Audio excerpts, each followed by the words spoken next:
श्रीपादराजं शरणं प्रपद्ये. अध्याय 15. बंगारप्पा सुंदरराम शर्मा वृत्तांत. मी शंकर भट्ट श्री दत्तानंदांकडून परवानगी घेऊन प्रवासास सुरुवात केली. रस्त्यानं जाताना मला तहान लागली आणि मी जवळच्या एका विहिरीजवळ गेलो. पाणी काढण्यासाठी तिथं मला एक पोहरा सुद्धा होता. मी पाणी किती आहे हे पाहावं या उद्देशाने आत डोकावलो तेव्हा मला एक विचित्र दृश्य दिसलं. विहिरीच्या आतल्या बाजूस असलेल्या झाडाच्या फांदीला धरून एक व्यक्ती वर खाली कोलांटी उड्या घेत होती. त्या अपरिचित व्यक्तीनं माझ्याकडे मोठ्या प्रेमपूर्ण नजरेनं पाहिलं आणि म्हणाला, "अरे शंकर भट्टा." मला आश्चर्य वाटलं. माझं नाव त्याला कसं कळलं असेल? मी त्याला उत्सुकतावश विचारलं, "आपणास माझं नाव कसं कळालं?" तो अपरिचित गृहस्थ म्हणाला, "नुसतं नावच नाही तर तू श्रीपाद प्रभूंचा भक्त आहेस आणि त्यांच्या भेटीसाठी कुरुगड्डेस जात आहेस हे सुद्धा मी जाणतो. तुला भेटण्यासाठीच मी तुझी वाट पाहते." त्याला कसं बाहेर काढावं या विचारात मी होतो. माझ्या हातातील दोरी मजबूत नव्हती. माझ्या मनातील भाव ओळखून तो पुण्यपुरुष म्हणाला, "प्रापंचिक बंधानं संसारकुपात पडलेला मानव तू बंधरहित असलेल्या या विचित्र योग प्रक्रियेमधील आत्मानंदात मग्न असलेल्या मला कसा बाहेर काढू शकणार? माझा मीच उठेल. आपल्याला शक्ती कमी पडल्यास श्रीपाद प्रभू करुणेनं शक्तीचा अनुग्रह करतात." असं म्हटल्यानंतर निमिषार्धात तो माझ्या शेजारी उभा होता. मी संभ्रमित झालो. तो म्हणाला, "माझं नाव बंगारप्पा. तू तहानलेला दिसतोयस. मी तुझी तहान भागवतो."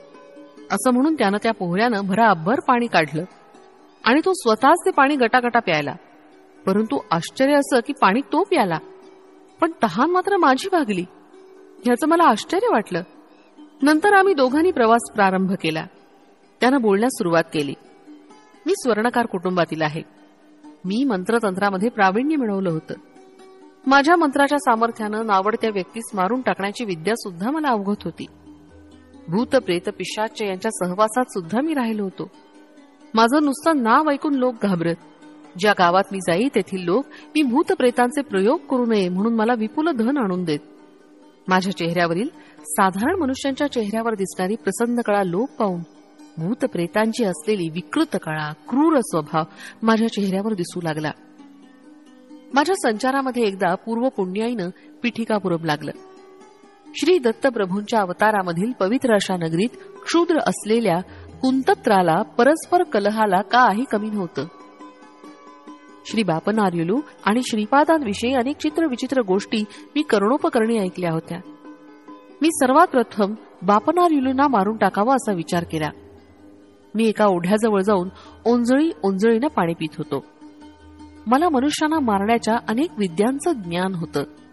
त्यापैकी एक ज्या व्यक्तीचा अंत करायचा तिचं ध्यान करून पाणी प्यायलं तर ते पाणी त्या व्यक्तीच्या पोटात जात असे. मी त्या ओढ्यातील पाणी पित असताना श्रीपाद प्रभू बापनार्यांच्या जवळ होते. श्रीपाद प्रेमानं बापनार्युलूंच्या पोटावरून हात फिरवत तेव्हा ताबडतोब ते पाणी उडून जाई. मी पाणी पिऊन पिऊन थकलो परंतु बापनार्युलूंवर त्याचा काहीच अनिष्ट परिणाम न होता ते पूर्वीसारखे सुरक्षितच राहिले. माझी विद्या का फळाली नाही याचं दुःख झालं मला. श्रीपाद प्रभूंची क्षुद्रोपासका शिक्षा. मला एक सर्पमंत्र येत होता. त्या मंत्राच्या योगानं इच्छित व्यक्तीच्या घरी सर्प जाऊन दंश करीत असे. मी बापनार्युलूंचं ध्यान करून तो मंत्र उच्चारण केला. अनेक सर्प बापनार्युलूंच्या घरी गेले आणि घरी असलेल्या एका वेलावर पडवळाप्रमाणे लोंबकाळू लागले. परंतु ते बापनार्युलूंना काहीच करू शकले नाही. 2 मुहूर्तांचा काळ झाल्यावर ते जिथून आले होते तिथे निघून गेले. माझा दुसरा प्रयत्न सुद्धा फसला होता. माझ्या अंकित असलेले भूतप्रेत बापनार्युलूंच्या घराजवळ सुद्धा फिरकू शकत नाही. हा सर्व श्रीपाद प्रभूंच्या लीलांचा चमत्कार असल्याचं मला कळून चुकलं. एवढं झालं तरी माझी राक्षसी प्रवृत्ती काही कमी झाली नाही. मी स्मशानात जाऊन श्रीपादांची कणिकेची बाहुली करून त्याला 32 जागी 32 सुया टोचल्या. या मारण प्रक्रियेत श्रीपादांच्या शरीरास 32 ठिकाणी जखमा व्हाव्यात एवढीच नाही तर त्या सुया द्रवरूप होऊन त्यांच्या शरीरात विषाचा फैलाव होऊन त्यानं त्यांचा अंत व्हावा असा माझा दुष्टवेध होता. परंतु हा प्रयत्न सुद्धा फसला. एका रात्रीच्या वेळी माझ्या शरीरात पाणी भरत असल्याचं मला जाणवलं. त्यानं मला प्राणांतिक वेदना होऊ लागल्या. बापनार्युलूंच्या घरी सोडलेले सर्व सर्प माझ्याकडेच येऊन मलाच दंश करू लागले. श्रीपादांच्या पिठाच्या बाहुलीला ज्या ज्या ठिकाणी सुया टोचवल्या होत्या त्या त्या ठिकाणी मला असह्य वेदना होऊ लागल्या. नरक यातनांचा अनुभव होऊ लागला. मी श्रीपाद वल्लभांना मनापासून अंतर्मनानं शरण गेलो. माझ्या अंतर्दृष्टीला श्रीपाद प्रभूंचं दर्शन झालं. ते म्हणाले, बंगारप्पा, तू केलेल्या महापापाला अनेक वर्ष इहलोकात दुःख भोगल्यानंतर नरकात सुद्धा दुःखाचा अनुभव घ्यावा लागला असता. परंतु मी तुझ्यावर कृपा करून या एका रात्रीत झालेल्या यातनांद्वारे कर्माचा नाश करत आहे. तुझ्या सर्व क्षुद्र विद्यांचा सुद्धा नाश करत आहे. तरी पण कोणी तहानेनं व्याकुळ झालेला मानव तुझ्या अंतर्दृष्टीस दिसल्यास तू स्वतः पाणी पिऊन त्याची तहान भागवू शकशील. कोलांटी खात जुळणं ही एक योग प्रक्रिया आहे. त्याचा अभ्यास करून तू आनंदाची प्राप्ती करून घेशील. आजपासून सात्विक प्रवृत्तीचा स्वीकार करून जगशील. माझ्या मात्या पित्यांच्या घरी किंवा श्री बापनारविलूंच्या घरात पाय ठेवण्यास सुद्धा बहुजन्माचं पुण्य असावं लागतं. तुला या जन्मात तरी तसं भाग्य नाही. जीवन देणारा परमेश्वर आहे म्हणून प्राण काढून घेण्याचा अधिकार सुद्धा त्याचाच आहे. माता पिता जन्मदाते असल्यानं परमपूज्य असतात. त्यांचा वृद्धापकाळात अनादर करणाऱ्यांकडे माझा कृपा कटाक्ष नसतो. तू आपल्या क्षुद्र विद्येनं कितीतरी निष्पाप लोकांना अकाली मृत्यू दिलास. त्या पापाचं फळ तुला शंकर भट्ट नावाच्या कन्नड ब्राह्मणाची भेट होईपर्यंत राहील. नंतर निःशेष होईल. तो शंकर भट्ट माझं चरित्र लिहील असं श्रीपाद प्रभू मला म्हणाले होते. ही घटना घडली तेव्हा श्रीपादांचं वय 7-8 वर्षाचं होतं. त्या दिवसापासून मी तुझी वाट पाहतोय. आज माझा चांगला दिवस आहे असं बंगारप्पा म्हणाले. ही घटना गोंधळात टाकणारी होती. नंतर मी असमंजसपणे म्हणालो, तुम्ही पाणी प्यायलं तर दुसऱ्याची तहान कशी भागते, यात मर्म काय? त्यावर बंगारप्पा म्हणाले, एका योग प्रक्रियेनं मी इतर जीवांच्या प्राणमय शक्तीमध्ये अनुसंधान साधतो. त्याद्वारे हे तादात्म्य भावनेनं साध्य होतं. रामायणकाली किष्किंधा नगरीचा वानरराजा वाली यास एका योग प्रक्रियेद्वारे त्याच्या समोर युद्धास असलेल्या योद्ध्याच्या शक्तीच्या दुप्पट शक्ती प्राप्त होत असे. या कारणानंच श्रीरामानं झाडाच्या मागे लपून त्याचा वध केला होता. विश्वामित्र महर्षींनी राम लक्ष्मणांना बला अतिबला नावाच्या 2 अत्यंत पवित्र मंत्रांचा उपदेश केला होता. या मंत्रातील स्पंदनाच्या प्रभावानं प्राणशक्तीची सिद्धी करता येते. मानवाच्या शरीराच्या शुद्धीक्रमाच्या 12 अवस्था आहेत. श्रीरामांचा देह 12व्या अवस्थेत होता. श्रीपादांचा देह सुद्धा 12व्या अवस्थेत असल्यानं त्यांच्यातील अनंत शक्ती, अनंत ज्ञान, अनंत व्यापकत्व सहज सिद्ध असं आहे. साधन मार्गातील 7 भूमिकांचा विचार. मानव त्याच्या विकासात 7 भूमिकेत असतो. पहिल्या भूमिकेत स्थूल देहेंद्रिय, सूक्ष्म देहेंद्रिय एकाच वेळी उपयोगात आणू शकतो. दुसऱ्या भूमिकेत सूक्ष्म देहेंद्रियाच्या आधारे सूक्ष्म प्रपंच अनुभवत छोटे छोटे चमत्कार करण्याचे सामर्थ्य प्राप्त होते. तिसऱ्या भूमिकेत सूक्ष्म शरीराच्या द्वारे दूर प्रयाण करू शकतो. तिसऱ्या व चौथ्या भूमिकांच्या मध्ये वशीकरण केंद्र असतं. वशीकरणात असताना ज्या स्थितीत असतो त्याच स्थितीत आपण राहतो. गौतम ऋषींनी अहल्येस शाप दिला तेव्हा ती आश्चर्यचकित झाली. तिला आपण शील चैतन्यात आहोत असा दृढ विश्वास होता. ती श्रीरामांच्या दर्शनापर्यंत त्याच स्थितीत राहिली. अहिल्याचं शरीर शिला स्थितीत गेलं होतं, तसंच तिचं मन त्या स्थितीत गेलं होतं.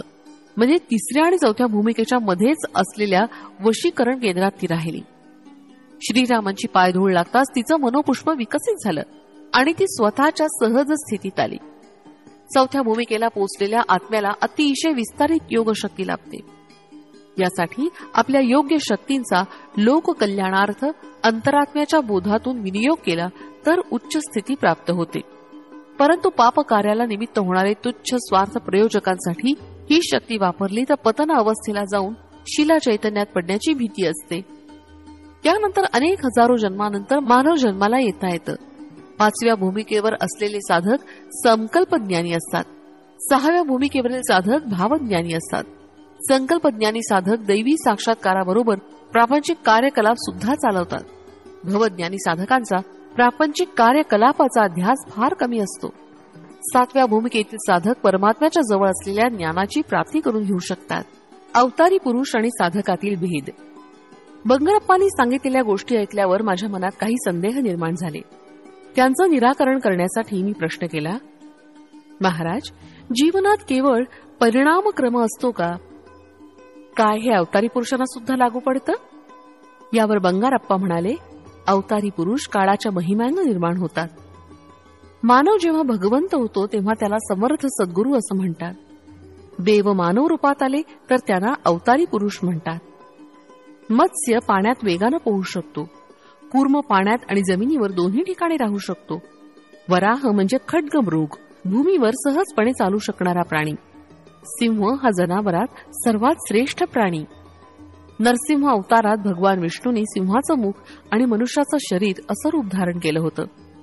याचना प्रवृत्ती असणारा तमोगुण प्रधान असलेला वामन अवतार, रजोगुणयुक्त असलेला परशुराम अवतार, सत्वगुण प्रधान असलेला रामावतार, त्रिगुणाच्या अतीत असलेला निर्गुण तत्व प्रधान असलेला श्रीकृष्ण अवतार, कर्मप्रधान असलेला बुद्ध अवतार, समस्त सृष्टीतील एकत्वातील अनेकत्व आणि अनेकत्वातील एकत्व स्वतःमध्ये सामावून घेणारा अत्यंत अद्भुत, अत्यंत विलक्षण युगावतार म्हणजे श्रीपाद श्री वल्लभावतार.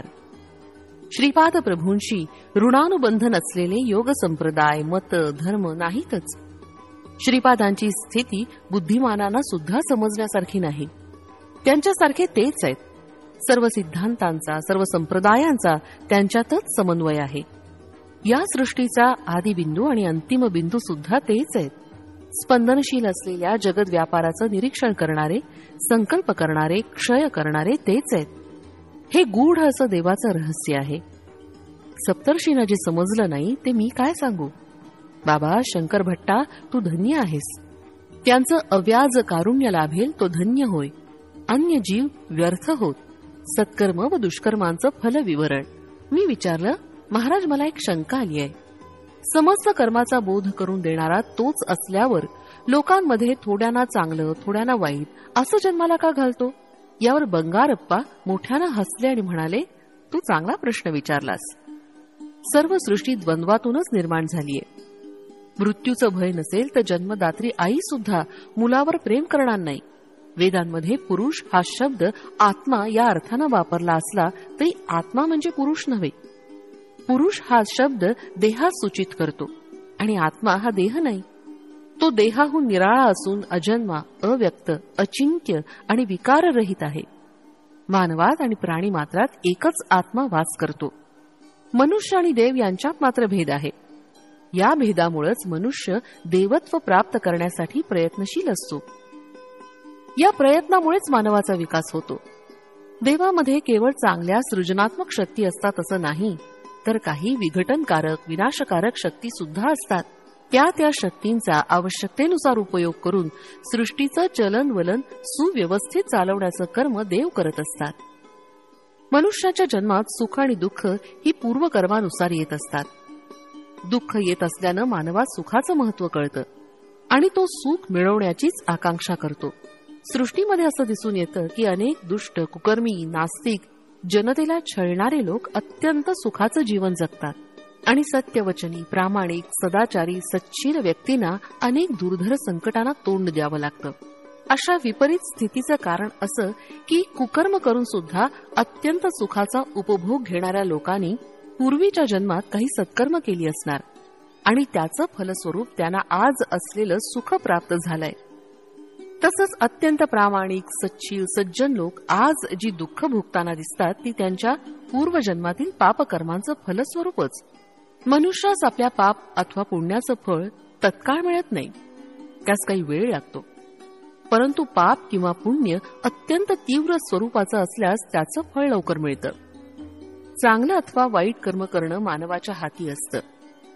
समाजात अधर्माची वाढ होऊन दुष्ट, दुराचारी लोकांकडून सज्जनांचा, संतांचा छळ होऊ लागतो. त्यावेळी भगवान सगुण रूपात अवतार घेऊन पापी, दुराचारी लोकांचा नाश करून धर्माचं, संत सज्जनांचं रक्षण करतात.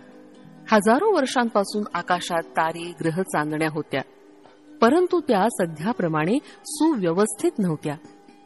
कालांतरानं या तारामंडलातील अनेक तारे खाली पडून त्यांचं दगडात रूपांतर झालं. अनेक ग्रह एकमेकात मिसळून गेले. पृथ्वीसह सारे ग्रह सूर्याभोवती परिभ्रमण करतात. या ग्रहांच्या आकर्षण विकर्षणानंच सृष्टी चलित आहे. ती सूर्याभोवती परिक्रमा करत असते. परमेश्वराविषयी आकर्षणानं लोक आस्तिक होतात आणि सत्कर्म करण्यास प्रवृत्त होतात. ज्या लोकांमध्ये परमेश्वराविषयीचं आकर्षण नसतं ते नास्तिक होऊन दुष्कर्म करण्यास प्रवृत्त होतात. या दोन्ही प्रकारच्या कर्मांना ते स्वतःच आधार असतात. वेलूप्रभू महाराजांचा गर्वभंग. पिठिकापुरम या नगरीत वेलूप्रभू नावाचे एक महाराज राज्य करीत होते. ते वेश बदलून नगरात फिरून प्रजेची स्थिती अवलोकन करीत. एकदा त्यांना श्रीपाद श्री वल्लभांना भेटण्याची इच्छा झाली. त्यांनी आपल्या सेवकास अप्पळराज यांच्या घरी पाठवून आदेश दिला की श्रीपाद श्री वल्लभ स्वामींना तत्काळ घेऊन यावं. घरात स्वामींचे आजोबा बापनाचार्युलू होते. सेवकांनी त्याला राजाज्ञा सांगितले. आजोबांनी स्वामींना सांगितलं, पिठिकापुरमच्या महाराजांनी तुला भेटीस बोलावलंय. श्रीपाद म्हणाले, तात, राजांच्या मनात भक्तिभाव नाही. तो अहंकारपूर्ण वृत्तीनं मला येण्याची आज्ञा करतोय. त्याला वाटतं आपण महाराज आहोत, आपली सत्ता सर्वांवर चालते, आपण म्हणू तसं झालं पाहिजे. परंतु माझं दर्शन एवढं सोपं नाही हे तो जाणत नाही. मी महाराजांच्या भेटीसाठी जाणार नाही. स्वामी राजाच्या सेवकाला म्हणाले, तुमचे महाराज केवळ या पिठिकापुरमचे राजे आहेत, परंतु मी तर समस्त विश्वाचा चक्रवर्ती सम्राट आहे. तुमच्या महाराजांना सांगा की माझ्या दर्शनाची इच्छा असल्यास स्वतः आपण आमचे घरी यावं. येताना गुरुदक्षिणा आणि चक्रवर्ती सम्राटास शोभेल असा नजराणा घेऊन यावं. स्वामींचं हे वक्तव्य ऐकून अप्पळराज आणि बापनाचार्युलू यांनी आपसात विचार विनिमय करून सेवकांना निरोप देऊन पाठवून दिलं. सेवकांनी स्वामीचा निरोप राजास कळवला.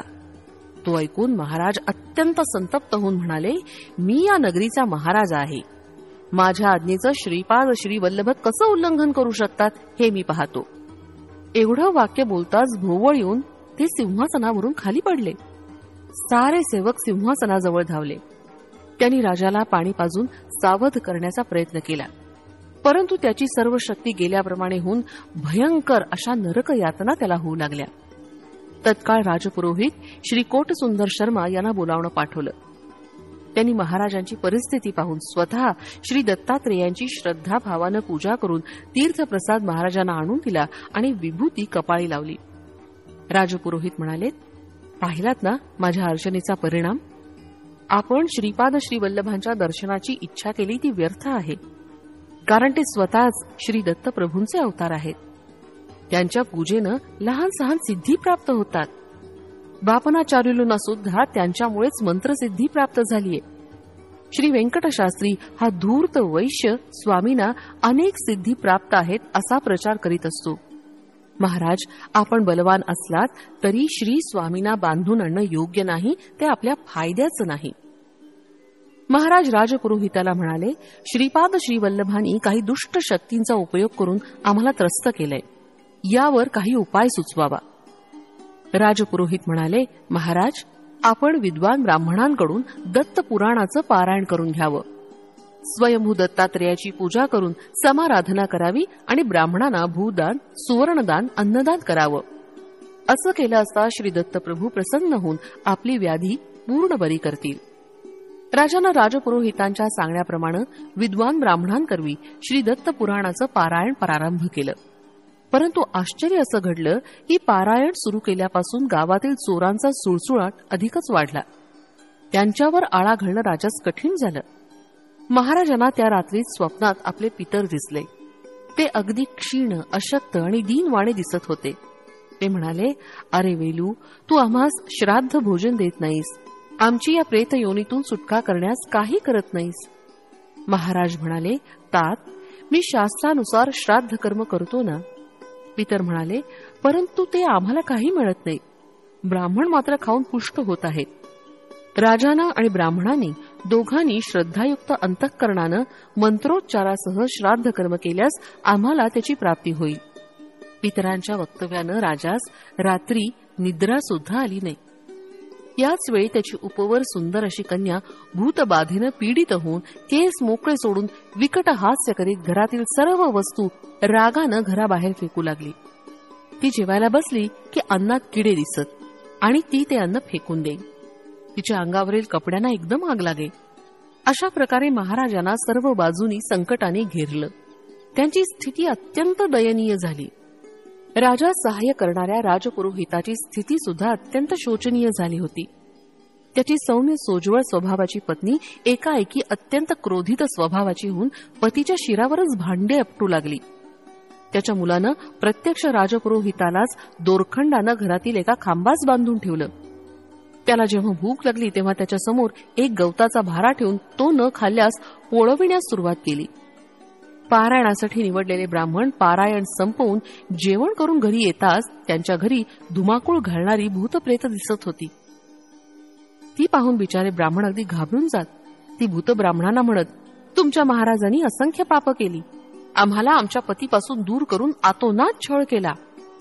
तुम्ही राजानं वाम मार्गानं मिळवलेलं धन दानरूपात घेतलं, त्यामुळे आम्ही तुम्हाला त्रास देत आहोत. ही सर्व परिस्थिती पाहून ब्राह्मण, राजपुरोहित आणि स्वतः महाराज अगदी घाबरून गेले. त्यांना यातून सुटका कशी करून घ्यावी हे कळेना. अत्यंत भयभीत होऊन महाराज राजपुरोहितांना म्हणाले, दत्तपुराणाच्या पारायणामुळे सर्व दुःख नाहीशी होऊन सुखप्राप्ती होईल असं वाटलं होतं, परंतु सारं काही विपरीतच घडलं. त्यांना आता श्रीपाद श्रीवल्लभ स्वामींच्या सामर्थ्याची कल्पना आली आणि आपण केलेल्या करणीवर पश्चाताप झाला. महाराज राजपुरोहित आणि ब्राह्मणास घेऊन श्री स्वामींच्या दर्शनास गेले. ते सर्वजण स्वामींना शरण गेले आणि क्षमा याचना केली. क्षमाशील दयाघन अशा श्रीपाद राजांनी मोठ्या उदार अंतःकरणानं त्यांचे अपराध क्षमा केले. ते म्हणाले, या सृष्टीमध्ये प्रत्येक जण हा सेवकच असतो. मी जेव्हा प्रसन्न होतो तेव्हा त्या सेवकाला सेवेचं जास्तीत जास्त फळ प्रदान करतो, परंतु अप्रसन्न झाल्यास सेवेचं अगदी कमीत कमी फळ देतो. मंदिरातील स्वयंभू दत्त मीच आहे. कालाग्नी रूपात असलेलं ते दत्तरूप माझंच आहे. मी जीवांच्या उद्धारासाठी या श्रीपाद श्रीवल्लभ रूपात अवतरलोय. श्रद्धायुक्त अंतःकरणानं माझी भक्ती केल्यास मी प्रसन्न होतो. माझे आई वडील सौ सुमती आणि श्री अप्पळराज हे प्रत्यक्ष श्री लक्ष्मी आणि भगवान विष्णूच आहेत. माझे आजोबा एका जन्मामध्ये लाभाद महर्षी होते. माझा जन्म गणेश चतुर्थीस झाला. मी पुढील नरसिंह सरस्वतीच्या अवतारात माझे आजोबा श्री बापनाचार्युलून सारखा दिसेन. मी त्या अवतारात जेव्हा गंधर्वपूर या क्षेत्री निवास करीन त्यावेळी भूतप्रेतांची त्यांच्या योनीतून सुटका करीन. विपुल धन, दौलत, शक्ती, सामर्थ्य असले तरी त्याचा गर्व करू नये. संपत्ती ही सत्यमार्गाने मिळवलेली असावी, वाम मार्गाने मिळवलेली नसावी. वाम मार्गाने मिळवलेली संपत्ती दुःख, क्लेश, अशांती, वैमनस्य, आपपरभावासच कारणीभूत होते. प्रत्येकाच्या पापपुण्याचा हिशोब चित्रगुप्ताकडे असतो. तुमचं पाप नष्ट होण्यासाठी मला शरण येऊन आर्तभावानं श्रीपाद श्रीवल्लभा दत्तात्रेया दिगंबरा अशी हाक मारल्यास मी तुमच्या सर्व पापाचं दहन करून तुम्हाच पुण्यात्मा करीन. हे महाराजा, तू सत्य असलेलं असत्य सांगितलंस आणि असत्य असलेलं सत्य प्रतिपादन केलंस, त्यामुळे तुला इतक्या संकटांना तोंड द्यावं लागलं. श्रीपाद श्रीवल्लभांचा योग्य सन्मान न करता त्यांची निंदा केल्यानं श्री दत्त पुराण या ग्रंथाचं पारायण करून सुद्धा त्याचं फळ न मिळता नुसती संकटच झेलावी लागली. श्री दत्त प्रभू स्वतः श्रीपाद श्रीवल्लभच आहेत हे त्रिवार सत्य आहे. श्रीपाद श्रीवल्लभांचा जय जयकार असो. फलश्रुती: अकारण कलह निवारण, पूर्वजन्मकृत दोष निवारण.